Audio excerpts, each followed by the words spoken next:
If your Chevy Colorado's front blinker is out, don't panic. You can fix it at home with just a few simple steps. Let's get started. First, make sure your truck is safely parked and the engine is off. Pop the hood and find the back of the headlight where the turn signal bulb sits.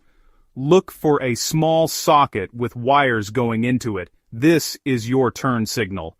Twist the socket counterclockwise to pull it out. Carefully remove the old bulb by pulling it straight out.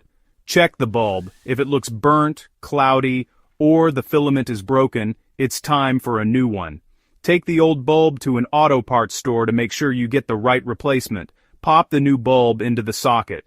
Then, slide the socket back into the headlight housing, and twist it until it locks in place. Reconnect your battery if you unplugged it. Turn on your truck and test your turn signal. If it's still not working, check your fuses. Your owner's manual will help you find the right one.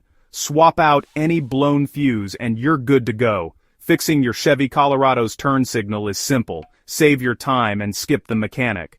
Now you're back on the road and signaling safely.